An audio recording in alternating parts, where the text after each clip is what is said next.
ہم یہ جانتے ہیں کہ ہمارے ارد گرد کئی چیزیں ہیں، کئی شہر ہیں، پتہ نہیں کیا کچھ ہے۔ ہر چیز کو کسی طریقے سے سمجھنے کے لیے، کبھی اس کی شکل سمجھنے کے لیے، یا کبھی اس کا وزن سمجھنے کے لیے، ہر چیز کو سمجھنے کے لیے ہم نے کوئی نہ کوئی چیزیں اس کے ساتھ لگائی ہوتی ہیں جو اس کی خصوصیات ہوتی ہیں۔ اسی طریقے سے ایک خصوصیت، ایک چیز جو ہم اس ویڈیو میں سمجھنے جا رہے ہیں وہ ہے لمبائی، جس کو انگریزی میں ہم لینتھ کہتے ہیں۔ یہ کیا ہوتی ہے؟ کسی بھی چیز کی لینتھ ہو گئی، بہت بڑی چیزوں میں ہم اس کو فاصلے کے طور پہ بھی دیکھتے ہیں۔ تو یہ جو چیز ہوتی ہے یہ کیسے دیکھی جاتی ہے، اس کو ناپا کیسے جاتا ہے؟ یہ ناپی جاتی ہے عام طور پہ میٹر میں۔ اب میٹر کیا ہوتا ہے بھائی؟ میٹر آپ ایسا سمجھ لیں جیسے یہ جو ایک تصویر بنی ہوئی ہے، یہ لینارڈو ڈا ونچی ایک تھے، بڑے کوئی پرانے زمانے کے ایک انسان تھے، بڑے عظیم انسان تھے جنہوں نے کافی کام کیا اس چیز کے اوپر۔ وہ یہ کہتے تھے، مطلب یہ جو تصویر ہی آپ دیکھ لیں انسان کی، اب لینارڈو ڈی ونچی کی کیا بات کریں، اگر ہم لینتھ کی بات کریں تو یہ جو بھائی کا بازو نکلا ہوا ہے نا اس طرف، تو اس کو اگر یہاں سے ادھر تک ناپا جائے، ان کے سینے کے اس جانب، دوسری جانب جہاں ہاتھ دیکھا ہے اس کے دوسری جانب تک، تو یہ جو ہمارے پاس پوری جو لینتھ ہے، لمبائی ہے، یہ تقریباً 1 میٹر کی ہوتی ہے۔ 1 میٹر کی ہوتی ہے، ٹھیک ہے جی۔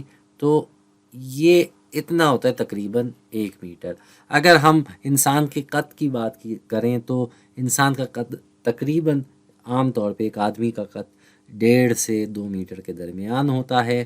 تو اس سے آپ کو تھوڑا اندازہ ہو جائے گا کہ میٹر کتنا ہوتا ہے۔ اب میٹر تو ہم سمجھ گئے، یہ ایک عام طور پہ اتنی اس کی بات کی جا رہی ہے۔ یہ دوسری جو ہم تصویر دیکھ رہے ہیں یہ ہے دنیا کی سب سے بڑی عمارت۔ اس کو ہم نہیں، مطلب اس کا نام ہے برج الخلیفہ۔ ہم کوئی خاص طور پہ کوئی الگ نام نہیں دیا ہوا، اس کا نام ہی برج الخلیفہ ہے۔ اور اس کا ناپ جو ہے وہ میرے خیال سے تقریباً کچھ 830 میٹر کے قریب ہے۔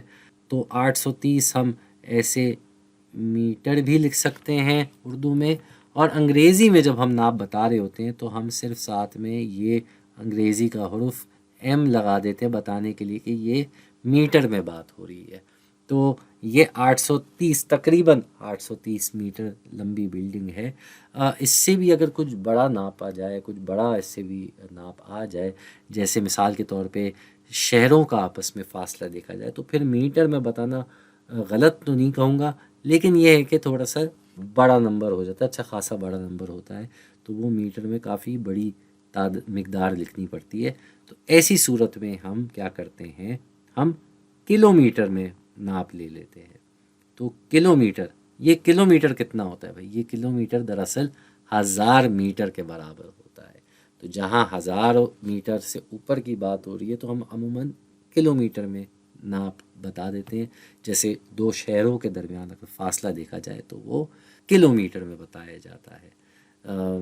یا کوئی علاقے، ایک علاقے سے دوسرے علاقے جانے میں بھی ہم عموماً بتا دیتے ہیں کہ بھائی یہ علاقہ جو ہے بھائی دوسرے علاقے سے فلانے کلو میٹر دور ہے، 4 کلو میٹر دور ہے، 5 کلو میٹر دور ہے۔ تو یہ ہمیں سمجھنا چاہیے کہ کلو میٹر جو ہے وہ 1000 میٹر کے برابر ہے۔ یہ معیاری طریقہ ہے لمبائی کو ناپنے کا، بتانے کا۔ اور اسی طریقے سے اور بھی کافی طریقے ہیں۔ اگر کوئی چھوٹی سی چیز ہو، جیسے یہ ننھا سا چھوٹا سا مینڈک ہے، تو یہ میٹر کے لحاظ سے تو ناپنا غلط نہیں ہوگا پھر سے، لیکن بہت چھوٹی مقدار ہوگی، تو ایسی صورت میں ہم سینٹی میٹر کی مقدار لے آتے ہیں اپنے سامنے۔ اب سینٹی میٹر جو ہے وہ 1 میٹر میں 100 سینٹی میٹر ہوتے ہیں۔ تو آپ اندازہ لگا سکتے ہیں کہ یہ ہم اگر میٹر میں بتانے جائیں تو 0.0 پتہ نہیں کتنا چھوٹا ہوگا، تو اسی لیے ایسی چھوٹی چیزوں کو ہم سینٹی میٹر میں بھی ناپ لیا کرتے ہیں۔ یہ تو بات ہوگی میٹر، سینٹی میٹر، کلو میٹر کی، اور عام طور پہ یہی مقداریں استعمال کی جا رہی ہوتی، یہی معیاری طریقے استعمال کیے جا رہے ہوتے ہیں۔ لیکن اور بھی نام ہوتے ہیں، جیسے اگر ہم بات کریں کہ 1 میٹر میں 10 ڈیسی میٹر ہوتے ہیں، تو یہ بھی ایک معیار ہے، لیکن یہ اتنا عام طور پہ استعمال نہیں ہوتا، لوگ چھوٹی چیزوں پہ سینٹی میٹر پہ ہی آ جاتے ہیں۔ لیکن اور بھی کچھ مثالیں ہیں، جیسے ایک ڈیکا میٹر میں 10 میٹر ہوتے ہیں، یا ایک ہیکٹا میٹر میں 100 میٹر ہوتے ہیں۔ تو یہ کچھ مقداریں ہیں، کچھ طریقے ہیں لمبائی کو ناپنے کے۔ پھر سے بتاتا چلوں کہ ہم عام طور پہ میٹر میں دیکھتے ہیں، بہت بڑا ہو تو کلو میٹر میں دیکھتے ہیں، اگر چھوٹا ہو، میٹر سے بھی چھوٹی بات ہو رہی ہو تو سینٹی میٹر میں دیکھتے ہیں، اور اس سے بھی چھوٹی بات ہو رہی ہو، جیسے کہ ہمارے پاس یہ چینٹیاں ہیں، اگر ان چینٹیوں کی ہمیں لمبائی پتہ کرنی ہو تو یہ تو سینٹی میٹر سے بھی چھوٹی بات آ جاتی ہے۔ ایسی صورت میں ہم بات کرتے ہیں ملی میٹر کی۔ اب ملی میٹر کتنا چھوٹا ہوتا ہے؟ دراصل 1 میٹر میں ہوتے ہیں 1000 ملی میٹر۔ جی، تو آپ اندازہ لگا سکتے ہیں کہ یہ چھوٹی چھوٹی جو مقداریں ہوتی ہیں یہ ملی میٹر میں ہوتی ہیں۔ پھر آگے سائنسی میں تو اور بھی چیزیں آ جاتی ہیں، مائکرو میٹر اور یہ سب، لیکن ہم اپنی معلومات کے لیے اور اپنی صلاحیت کے حساب سے ابھی جو بات کر رہے ہیں وہ یہ ہے کہ سب سے زیادہ میٹر میں بات استعمال ہوتی ہے، سب سے معیاری جو یونٹ ہے وہ میٹر ہے۔ اس کے بعد بڑی مقداروں کے لیے ہم کلو میٹر کی بات کرتے ہیں، چھوٹی مقداروں کے لیے ہم سینٹی میٹر میں عام طور پہ بات کرتے ہیں، اور اس سے بھی چھوٹی مقداروں میں ہم آ جاتے ہیں ملی میٹر میں۔ تو امید ہے آپ کو سمجھ میں آ گیا ہو، اور ہو سکتا ہے آپ یقیناً اس طرح سے سنی بھی ہوں یہ باتیں، لیکن اب آپ کو اس کا زیادہ اچھے طریقے سے سمجھ میں آ جانا چاہیے کہ یہ لمبائی کیسے ناپی جاتی ہے اور ان کے یونٹ کیا ہوتے ہیں۔